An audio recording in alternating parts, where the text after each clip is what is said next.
Bersama dengan Ustaz Fahrul Mak Joy menerusi Islam itu Indah. Anda boleh saksikan secara terus juga di Facebook IKIM FM saat ini. Assalamualaikum Ustaz. Waalaikumsalam warahmatullahi taala wabarakatuh. Masya-Allah, terima kasih banyak Ustaz. Sama-sama, dengan senyuman datang ke konti IKIM FM, menenangkan insya-Allah untuk kita sama-sama yang mendengar, menonton juga insya-Allah. Dan hari ini kita masih lagi berkisar tentang ketenangan dalam kehidupan kita, nak mencari ketenangan. Dan kalau baru-baru ni Ustaz, ramai orang convocation Ustaz, dapat PhD dan sebagainya. Masya-Allah. Dan hari ini Ustaz nak cerita bukan tentang PhD Ustaz kan? Tapi Ustaz nak cerita tentang tenang tanpa hasad. Hasad inilah yang kita nak bincangkan pada hari ini. Mungkin sebagai mukadimah permulaan, boleh diberikan untuk rakan-rakan pendengar kita. Silakan Ustaz. Bismillahirrahmanirrahim. Assalamualaikum warahmatullahi taala wabarakatuh. Alhamdulillah.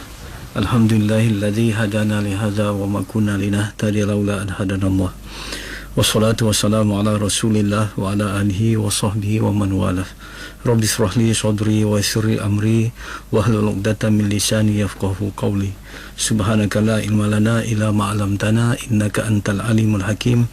La haula wala quwwata illa billahil aliyil azim.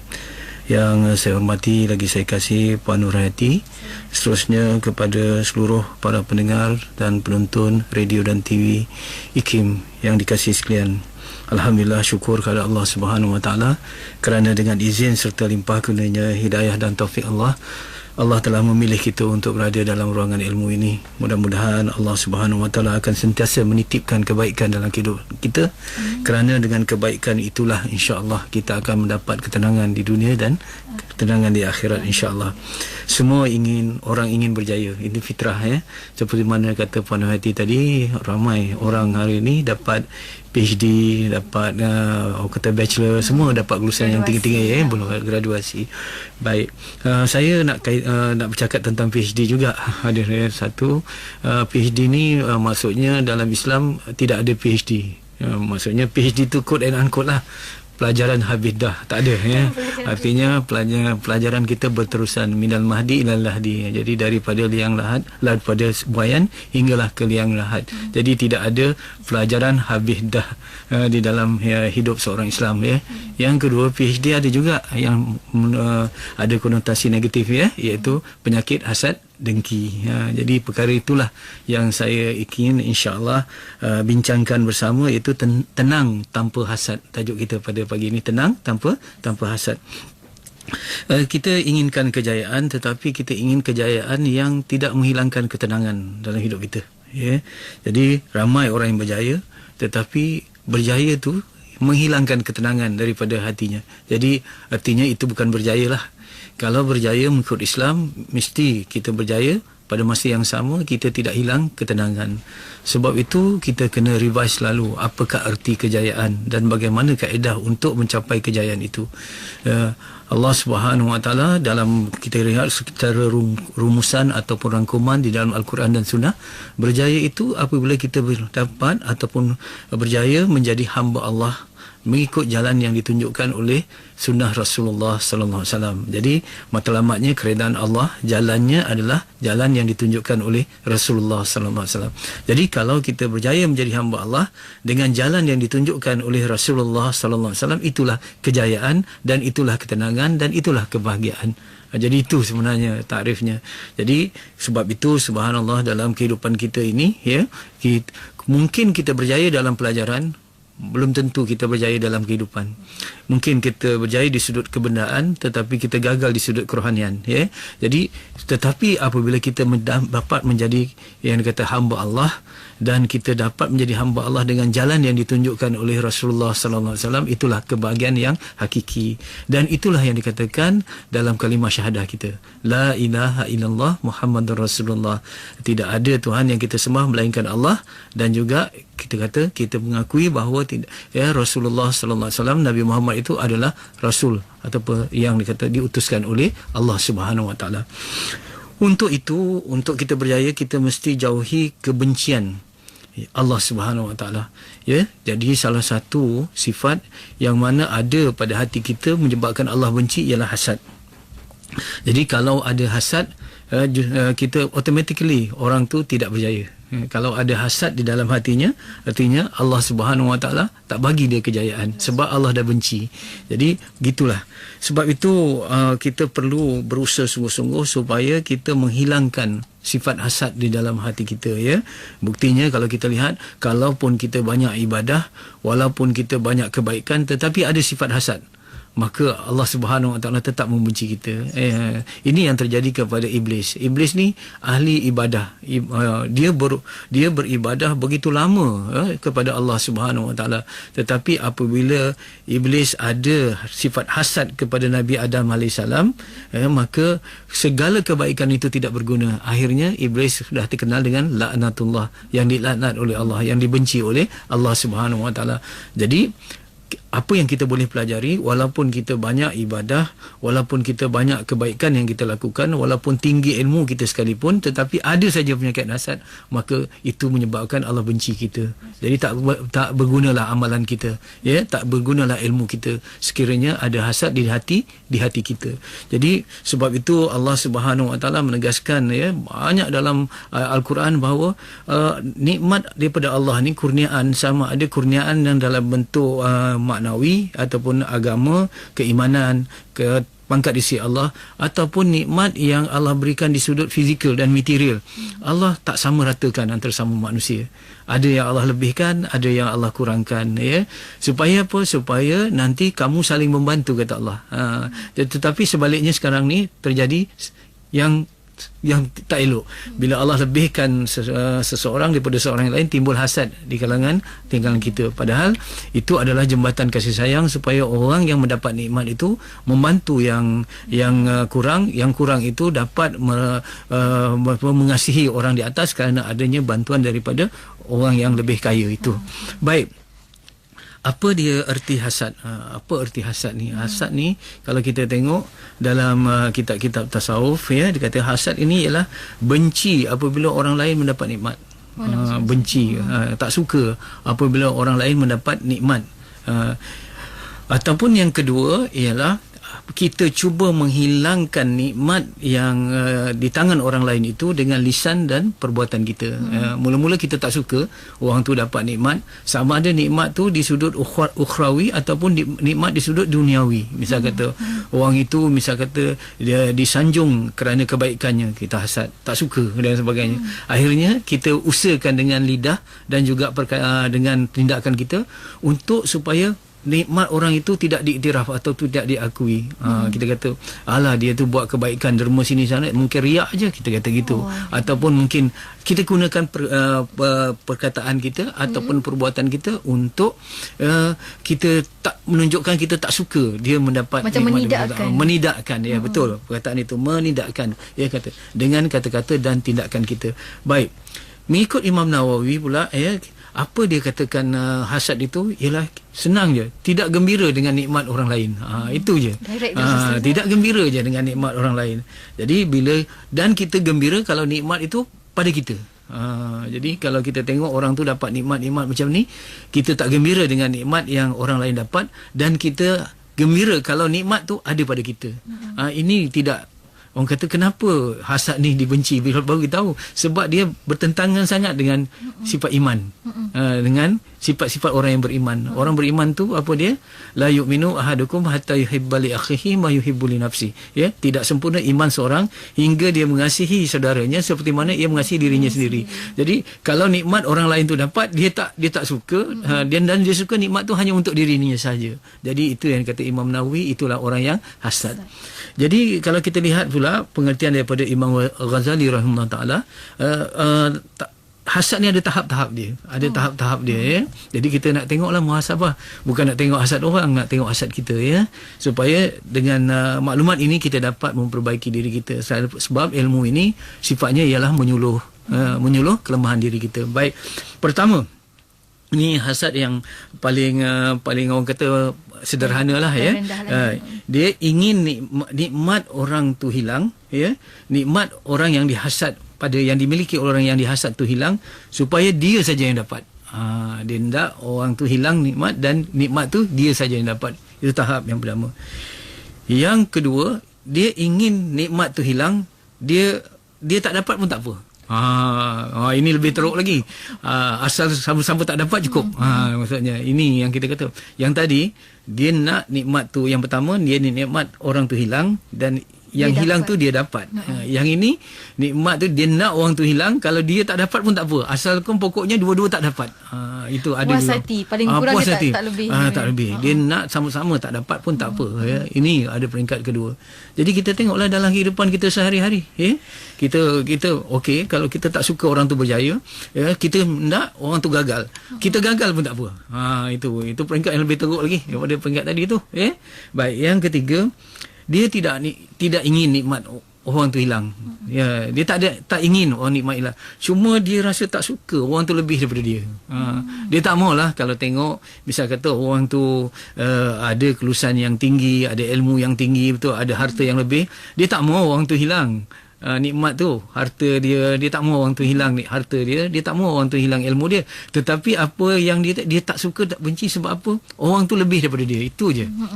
Jadi yang ketiga tadi kita boleh tengok, sama ada kita yang pertama ke ingin nikmat tu hilang, dan nikmat yang hilang tu ada pada kita. Yang kedua, sama-sama tak dapat, ataupun kita tak mau hilang nikmat orang yang kita benci, yang kita hasad tu, tetapi kita rasa benci saja, tak suka saja dia lebih daripada kita. Jadi sekurang-kurangnya kena. Siapa yang boleh kena hasad ni?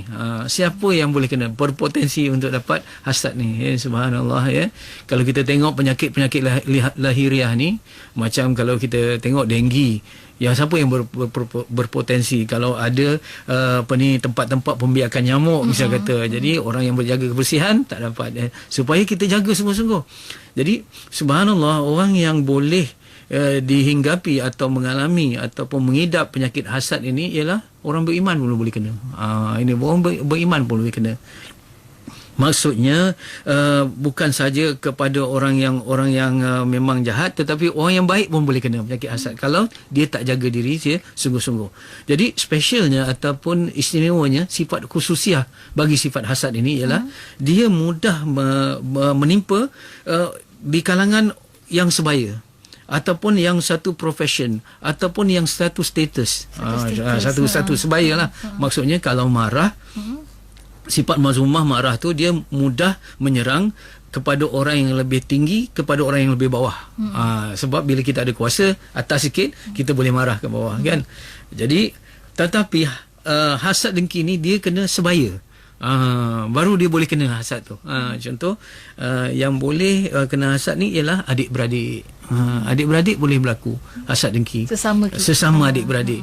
Kecil mungkin tak timbul, tapi bila dah besar, masing-masing dah ada keluarga, kemudian ada suami, ada isteri, dah ada ipar duai, orang kata, ya. Di situ orang lain ni ada dapat nikmat lebih, ini kurang. Waktu tu mulalah rasa tak senang dengan nikmat yang adik dapat, ataupun abang dapat, atau kakak dapat. Ini biasa.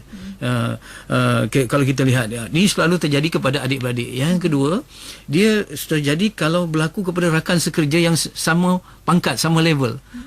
Jadi kalau pengurus sama pengurus. Contoh, ya, CEO sama CEO. Rakan kaki tangan sokongan sama kaki tangan sokongan. Dia tak boleh yang kaki tangan bawahan tu nak hasad kepada atas. Tak boleh. Dia boleh terima, tapi dia sama-sama dia tak boleh terima. Jadi begitu juga yang kalau kita lihat kepada orang yang satu profession, contohnya satu peranan. Contohnya artis sama artis, gitu. Pengacara sama pengacara, gitu. Contoh, ustaz sama ustaz, begitu. Dia mudah. Kerana apa? Kerana hasad ini bila kita nampak, sepatutnya kita sama juga level dengan dia, kenapa dia dapat lebih? Selalu timbul kita sama macam dengan dia sama. Sama kelulusan sama, betul.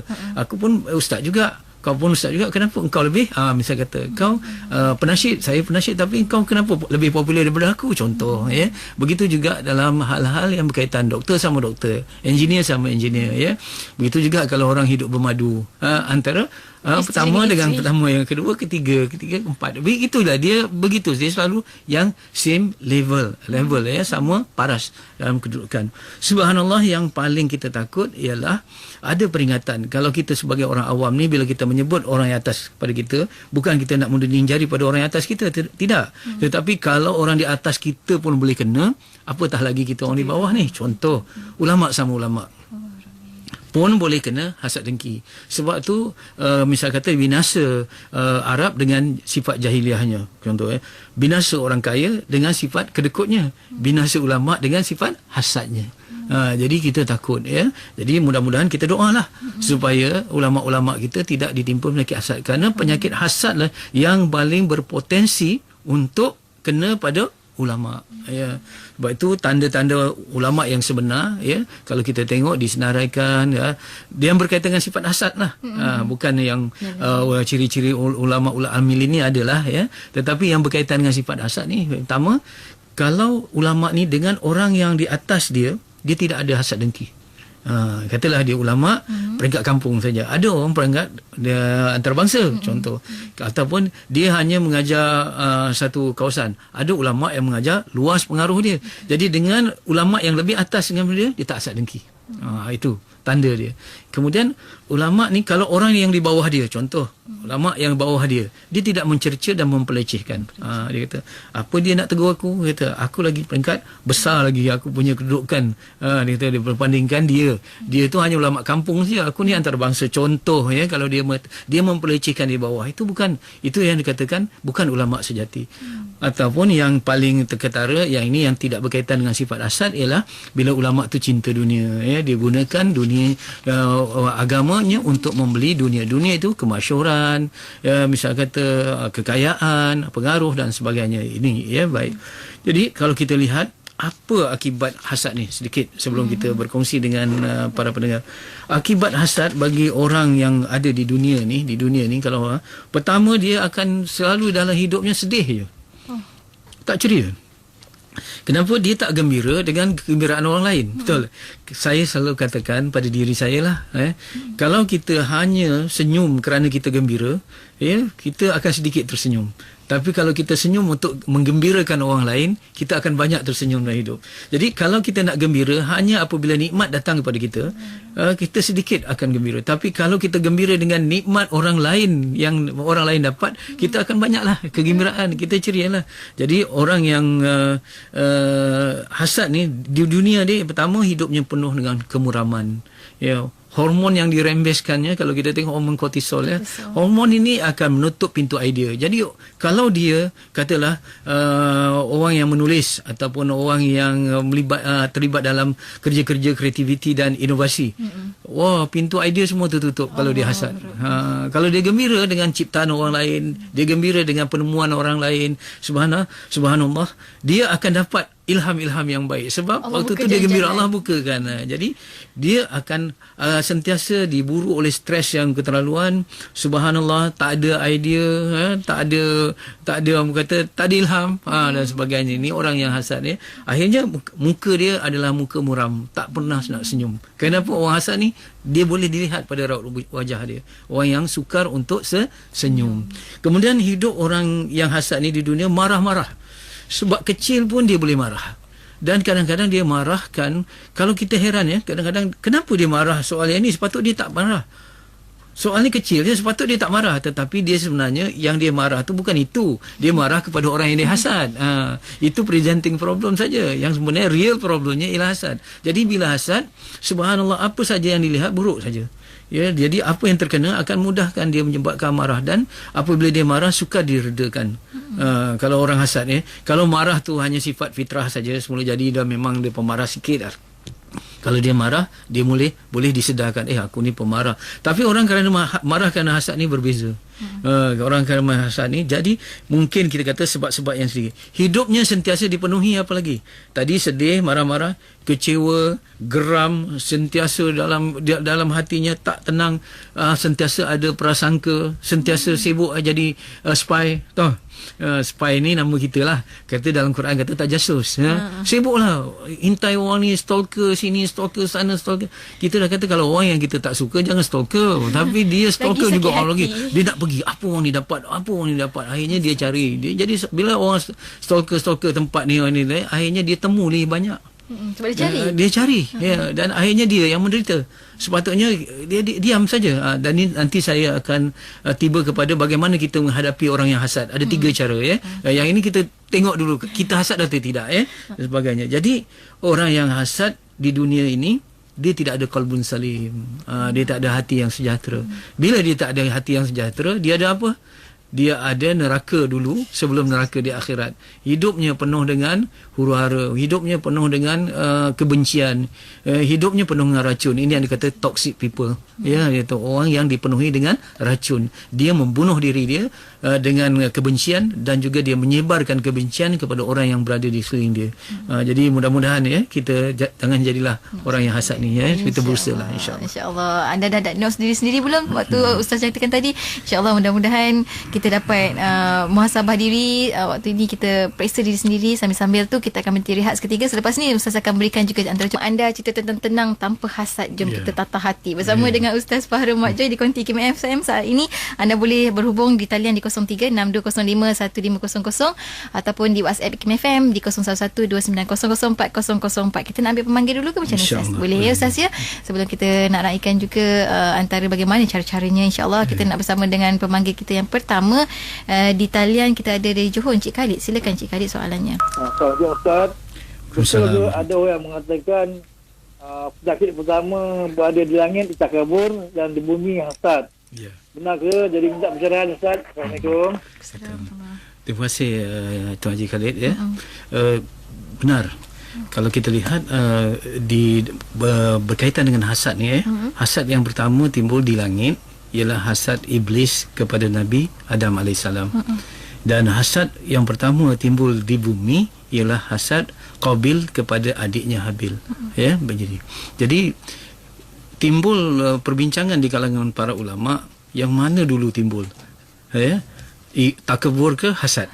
Takabur ke hasad? Jadi kalau kita takabur itu dia memandang diri dia tinggi dan menghina orang lain. Hasad ini dia tak suka kalau orang lain dapat nikmat yang dia tidak. Jadi pada iblis yang mazmumah yang pertama timbul pada iblis dibahaskan sama ada takabur ke ataupun hasad. Ya, ada pihak yang mengatakan mazmumah yang pertama ialah yang timbul dalam iblis ni ialah kerana hasad. Kerana dia tak senang kenapa Nabi Adam AS yang menerima penghormatan begitu. Jadi kenapa? Sedang dia dah jadi abid, dia dah ahli ibadah yang begitu lama dan dia lebih senior dan dia pernah jadi ketua para malaikat. Kenapa Nabi Adam yang tercipta daripada tanah ini yang diterima? Jadi dia tak senang dengan nikmat yang Allah berikan, anugerah yang Allah berikan kepada Nabi Adam. Jadi iblis hasad. Tu. Ada yang mengatakan juga iblis ni takabur. Kepada Nabi Adam sebab dia kata aku ni dicipta daripada cahaya, daripada api, sedangkan Adam dicipta daripada tanah. Api lebih mulia daripada tanah, contoh ya. Jadi waktu itu dia rasa diri dia baik. Ana khairu minhu, aku ni lebih baik daripada kamu, dia kata begitu. Jadi sebenarnya kita ambil kesimpulan begini sajalah, hasad dan takbur ni lazim berlaziman lah ya. Bila ada takbur adalah hasad, ada hasad adalah takbur. Itu je lah kita. Jadi kita takut itu saja. Betul Encik Khalid begitu. Masya-Allah. Dan kita nak ikan lagi rakan kita di WhatsApp Hikmah FM Ustaz. Seorang anak ni Ustaz, dia tanya macam mana kalau seorang ibu yang ada hasad dengki dengan anak perempuan sendiri, macam mana nak hadapi ujian itu? Ini anak Ustaz. Ya, saya rasa perlu kita minta maaf. Saya bukan menyebelahi ibu ya, dan saya juga tidak menyebelahi anak, tapi saya boleh duduk di dua-dua keadaan. Sebab saya jadi anak, pernah jadi anak, dan saya juga jadi bapa walaupun bukan ibu ya. Jadi sebenarnya ibu kalau kita lihat, bolehkah dia hasad kepada anak dia? Itu terpaksa kita fikirkan semulalah. Mungkin itu hanya persepsi anak saja mungkin ya, kerana setiap ibu yang sejati dia inginkan kebaikan pada anaknya. Mana mungkin dia rela menderita untuk anaknya bahagia, dia rela berkorban untuk anaknya berjaya. Betul, itu ibu yang sejati. Tapi tak tahulah kalau ada ibu sekarang ni, kalau kita tak tahu, yang kita nampak bukan saja dia hasad kepada anaknya, ada juga ibu yang sanggup membunuh anaknya sendiri kan. Kalau kita lihat tetapi mungkin pada saya ini mungkin ada persepsi mungkin di pihak anak. Kadang-kadang dia melihat dalam mindset dia ataupun dalam pemikiran dia nakkan sesuatu yang baik. Tapi ibu pula mengatakan yang itu tak baik. Jadi mungkin persepsi anak mengatakan ini sebab ibu hasad dengki kepada dia, contoh. Ataupun contoh ibu tu menyuruh sesuatu yang perlu dibuat oleh anak, sedangkan itu keburukan. Jadi ini sajalah nak jatuhkan saya pada susah dan sebagainya. Jadi macam mana pun kalau ada hasad di hati ibu, kalau benarlah kata dia, kewajipan seorang anak ialah mendoakan untuk dihilangkan oleh hasad. Baik, dah terlanjur kita cakap macam ni dah pasal baik macam mana kita nak berhadapan dengan kalau kita dihasad. Kalau kita dihasad. Pertama, cara orang fasik. Kalau cara orang yang berdosa ni, dia membalas balik lah. Itulah. Macam tu juga. Bahkan boleh jatuh kepada orang zalim. Zalim ni, kau buat 10, aku buat 20. Maksudnya lebih lagi. Tetapi kalau orang fasik mungkin setara dengannya. Tapi balas juga setara dengannya. Itu orang fasik. Ataupun orang yang kedua ialah orang soleh. Orang soleh ni diam, tak membalas. Saya teringat apa yang dikatakan oleh Buya Hamka, Buya Yahya. Tadi kita dengar suaranya bab menata hati. Apa Buya Yahya ni cakap, kata kalau orang tuduh kita sesuatu yang buruk, kita tanya pada diri kita, betulkah yang buruk tu ada pada kita? Kalau yang buruk tu memang ada pada kita, alhamdulillah orang dah tegur kita. Okey. Kalau yang buruk tu tak ada pada kita, persetankanlah. Bukan dia nak bagi pahala pada kita, bukannya apa kita nak susahkan. Misal kata kita waras, kita boleh fikir, tiba-tiba ada datang orang kata pada kita, kau gila. Takkan kita nak kata, aku tak gila lah. Confirm kita tahu diri kita tak gila, betul Tapi kalau kita memang ada mazmumah tu, dan orang kata, alhamdulillah, ini bukan kata orang tu, tapi ini teguran daripada Allah melalui orang tu. Selalu kita lihat. Jadi supaya kita tak marahlah kepada sumber yang yang memberitahu kepada kita. Saya teringat senada dengannya Agim kata kalau ada seorang tu, kita sedang duduk, tiba-tiba ada orang bagi tahu ada ular yang sedang nak mematuk kita. Takkanlah kita pukul orang tu, kita pukul ular lah, betul jadi inilah kita, kalau ada orang kata mazmumah kita ni ada yang sebagainya, kita berdepan dengan ular tu lah.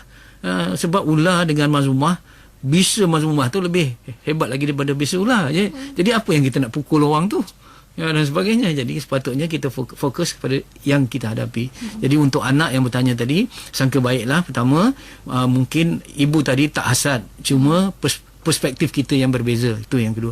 Tapi sekiranya ibu tu benar-benar hasad, doakanlah ibu dan ambillah tindakan orang soleh sekurang-kurangnya, itu berdiam diri. Jadi kena mendoakan Ustaz ya, mendoakan insya-Allah. Sahabat kita ni Ustaz, kalau boleh dibantu, Ustaz kata dia dah mula susah untuk senyum sekarang kerana selalu ditindas di tempat kerja dan dia tertekan dan asingkan diri pada orang lain Ustaz. Dan saya nak buat macam mana Ustaz? Saya seolah-olah dah berubah. Dulu saya tak macam ni Ustaz. Kita berubah kerana luaran, kerana luaran, persekitaran dan sebagainya. Ini manusia biasa, tetapi yang paling penting ialah bagaimana kita nak membina dalaman kita supaya dalaman kita lebih kuat daripada arus yang datang daripada luaran.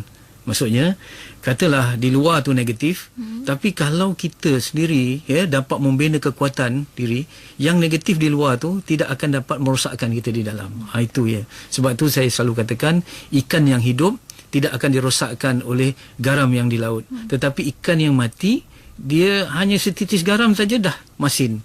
Kenapa ikan tu mati? Kenapa ikan tu begitu mudah dimasinkan? Kerana ikan tu dah mati. Begitu juga hati manusia. Kalau hatinya mati, apa yang berlaku di luar, kalaupun ini dalam konteks ini bukan hati matilah, hati yang lemah Bila hati yang lemah, di luaran tu akan menyebabkan kita terpengaruh.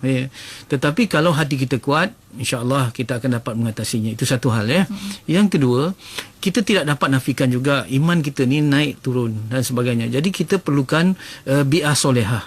Bi'ah solehah ni ialah persekitaran yang baik. Persekitaran yang baik ni datang daripada tempat-tempat yang baik, program-program yang baik, kawan-kawan yang baik, apa yang kita lihat baik, apa yang kita dengar baik, apa yang kita tonton baik, semuanya baik. Jadi walaupun kita mungkin bukan baik sangat, tetapi insya-Allah kebaikan kita akan terjaga dan terbina. Contoh Jadi macam pokok, kalau dia baru disemai, iman dia baru disemai, baru tumbuh, dia perlu letakkan dalam nursery. Tetapi bila dia dah pokok tu dah ada ranting dah besar dah itu, dia perlu ditanam di kawasan yang lapang sebab di situlah tempat dia sebenar. Tetapi kalau dia masih disemai, dia duduk dalam tempat semaiannya dalam situ. Jadi kita tengoklah iman kita bagaimana. Tapi apa yang saya nak katakan pada puan tadi ataupun kepada siapa yang mengalami tadi kita tak boleh ubah luaran kita. Macam mana kalau kita pergi ke mana-mana pun kita akan menghadapi suasana ini. Jadi apa yang lebih baik ialah sekarang kita berusaha untuk memperbaiki diri kita, tambah keimanan kita, tambah kekuatan kita untuk menghadapi luaran dia dan kembalikan senyuman di wajah kita. Jadi macam ni kata, saya teringat apa Dr. Aid Al-Qarni, dia kata orang yang pertama mendapat manfaat daripada satu kebaikan ialah orang yang melakukannya. Orang yang pertama mendapat kebaikan daripada satu orang yang pertama mendapat manfaat daripada satu kebaikan, orang yang melakukan kebaikan itu walaupun kebaikan itu dilakukan untuk orang lain. Contoh kita bagi salam. Betul, kita bagi salam tu doa untuk orang lain. Tapi sebelum orang lain tu mendapat manfaat daripada salam kita, kita sendiri dapat. Yang selalu saya katakan, tangan yang menghulur bunga mawar, pasti tangan itu berbau harum. Jadi mungkin kita ni, kita rasa orang luar ni gini, cuba balas kebaikan tu, cuba. Kalau orang di sekitaran negatif, cubalah buat makan-makan sikit ke, ataupun kita bagi salam ke, keluar bagi salam, kemudian masuk balik bilik dia. Jangan dibiarkan kita duduk dalam keadaan itu, nanti kita, orang kata sampai ke peringkat yang kata mental illness. Jiwa kita sudah terjejas dengan luaran kita. Jadi sebab itu perlu sebarkan kebaikan walaupun kita belum baik. Sebab cara kita nak jadi baik ialah dengan melakukan kebaikan. Bukan tunggu kita jadi baik baru nak buat kebaikan. Itu ya. Takut tak datang-datang yang baik. Tak datang-datang. Masya-Allah. Rakan kita ni juga virus pun menghadapi perkara yang lebih kurang sama, Ustaz. Minta pencerahan jika rakan sekerja tidak melaksanakan tugas yang sepatutnya tetapi tidak menidakkan apabila dipuji oleh bos ataupun rakan sekerja yang lain atas tugasan yang dilaksanakan oleh beliau. Jadi beliau kerap rasa tersinggung dan meluahkan pada orang lain pula. Apa yang rasa? Itu sebenarnya peluang kebaikan. Kalau kita nak reframing balik cara Islam melihat, kalau psikologi kata ini reframing, tapi dalam Islam melihat itu sangka baik. Sangka baik tu bukan satu tu baik. Benda tu tak baik tapi kita sangka baik. Itu macam mana yang kita fikirkan yang tu kata tadi, baik kepada Buya Yahya tadi, menata hati. Kalau kita dapat menata hati, kata Buya Yahya tadi, tempat yang sempit jadi lapang. Tapi kalau kita tak menata hati kita penuh dengan hasad dan sebagainya, tempat lapang jadi sempit. Betul. Jadi yang kita nak lapangkan apa? Hati kita. Jadi begitu juga. Jadi ada pepatah dalam bahasa Melayu yang berkaitan dengan apa yang dikatakan oleh penanya tadi. Lembu punya susu, sapi dapat nama begitu ya. Jadi memang layaklah kalau kita jadi sapi kita nak sakit hati sebab dia binatang tapi kalau kita manusia dan beriman, dia ada dikatakan keikhlasan. Keikhlasan itu ialah apabila kita membuat satu perkara ataupun satu pekerjaan kerana Allah. Bila kerana Allah, tiba-tiba yang dipuji bukan orang kita, tetapi byline dia, penghargaan tu bukan kita. Jadi itu sebenarnya peluang apa? Peluang kita yang mana Allah telah pilih kita untuk Allah didik supaya kita ikhlas. Masya-Allah. Sebab kalau kita memang dipuji atas kebaikan kita, kita memang layak dapat pujian, tapi kita tak belajar untuk jadi orang yang ikhlas. Tapi Allah dah pilih untuk didik kita. Supaya Allah didik kita waktu itu supaya kita membina keikhlasan. Tak apalah byline dan sebagainya. Ialah aku sedang dididik oleh Allah. Contoh, dia beza antara pahala dengan pujian, pahala dengan didikan Allah. Contoh kita ada RM10. Orang datang minta duit kepada kita dan minta RM9. Kita bagi kalau kita mampu bagi. Tapi ada orang, kita ada RM10, orang minta kita RM1. Macam mana bezanya Kalau kita ada RM10, orang minta RM1, kita dapat pahala. Tapi kalau kita ada RM10, orang minta RM9, kita bagi RM9, itu dapat didikan agar kita tidak kedekut. Jadi pahala pun dapat, didikan Allah pun dapat. Jadi begitulah tadi. Kalau kita ikhlas, tiba-tiba dipuji kebaikan kita, alhamdulillah. pujian bagi orang yang beriman ialah berita baik di dunia sebelum dia dapat berita yang baik, lebih baik di akhirat. Itu satu. Tapi kalau dia tak dapat pujian, dikeji pula ataupun orang lain dapat pujian, Allah sedang mendidik dia dapat ikhlas. Ikhlas lebih berharga daripada pujian manusia. Begitu. Masya Allah, tamsilannya Ustaz. Terima kasih banyak. Betul, saya kena kita kalau tak bersangka baik pada manusia pun bersangka baiklah pada Allah SWT, insya-Allah. Satu lagi soalan Ustaz daripada rakan kita ni Ustaz, dari rakan kita Kemboja dari Temerloh, bagaimana nak buang sifat mazmumah dalam diri kita dan bagaimana pula nak pupuk sifat mahmudah dalam diri, dan dia selalu doa begitu sebab sekarang ni suami ada sifat dengki pada beliau sendiri. Ya. Subhanallah, sifat mazmumah ni pertama perlu ada ilmu. Yang kedua kena mujahadah. Mujahadah itulah yang sakit sebenarnya, ya. Itu yang saya selalu katakan, pesan pada diri saya dengan semua, ya. Apa selepas ilmu tu lebih penting daripada ilmu tu sendiri. Jadi kita dapat ilmu, okey, kita dapat ilmu macam dapat ubat, ya. Tapi untuk merasa kepahitan ubat, betul, itu oleh diri kita sendiri. Yang itu yang sebenarnya kalau kita pergi mana pun kita nak instant, kebaikan yang instant, tak boleh, ya. Jadi kita hanya ilmu boleh, macam kita boleh tarik kuda masuk air, tapi kita tidak boleh paksa kuda minum air. Misal kita begitu juga, ilmu membawa kita ke daerah kebaikan, tetapi untuk melakukan kebaikan itu perlukan mujahadah. Baik, bagaimana kita nak menghadapi hasad ni? Contoh kita dah tengok tadi, kita jatuh hasad yang nombor 3 lah kurang, iaitu kita tak suka nikmat tu hilang pada orang tu, tapi kita tak sukalah, bencilah, atau hati kita tak kata bencilah, kita kata memang tak suka, resah kita tengok orang tu. Jadi kita dah tahu kita ada hasad. Macam mana kita nak atasi? Ada 7 ataupun 6 caranya. Pertama, mungkin buat sesi ini kita ambil yang pertama, yang kedua dulu, ya. Pertama, kita kena yakin takdir Allah Subhanahu Wa Taala. Kena yakin takdir daripada Allah. Jadi orang yang ada hasad ni orang yang tak yakin pada takdir. Dan macam mana orang yang tak yakin pada takdir, imannya lemah lah. Itu saja.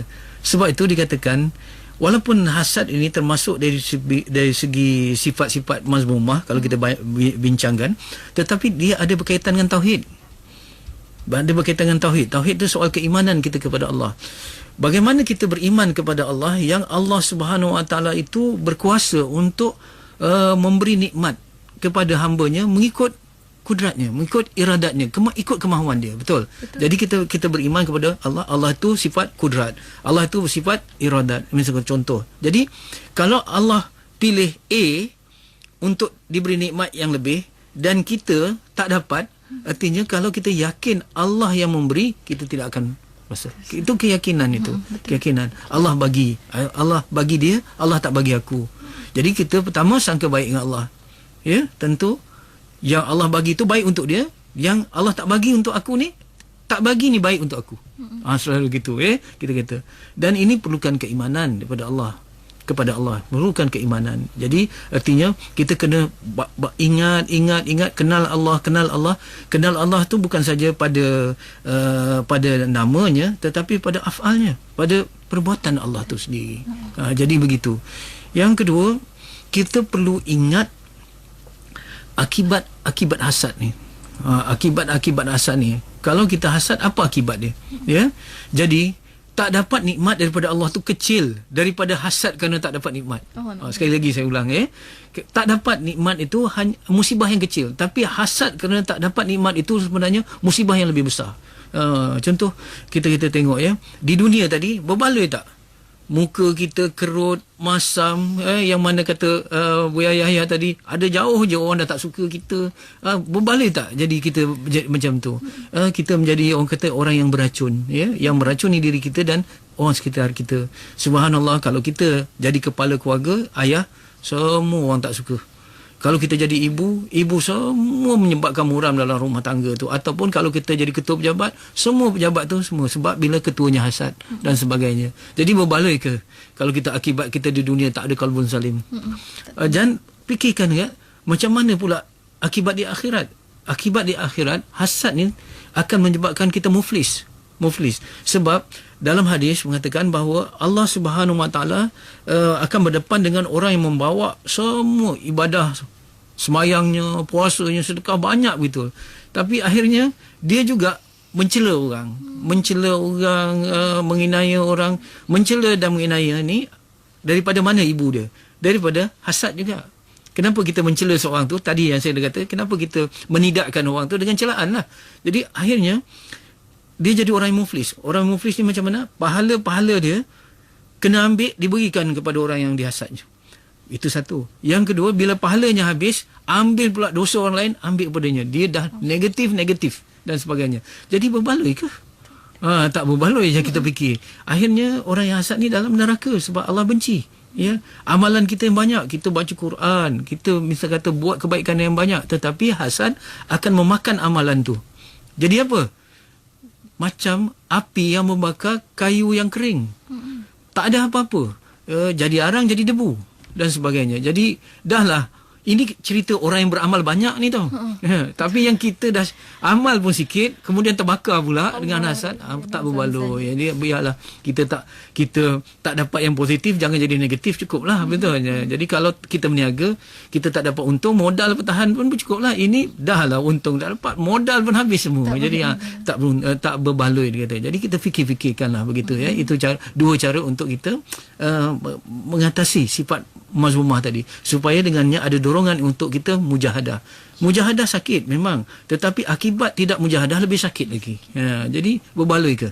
Jadi gitulah yang kita fikirkan. InsyaAllah kita nak hidup kita berbaloi, tak nak rasa tekilan kemudian hari, insyaAllah Ustaz kan. Tapi dah sampai hujung-hujung dah Ustaz. Mungkin kesempatan kita ada ni, mungkin boleh titipkan sedikit kesimpulan lah untuk tajuk kita hari ni. InsyaAllah untuk kita tenang dalam hidup ni, untuk kita ceria dengan hidup yang singkat ini, ialah buang kebencian daripada hati kita, iaitu buang sifat hasad daripada hati kita.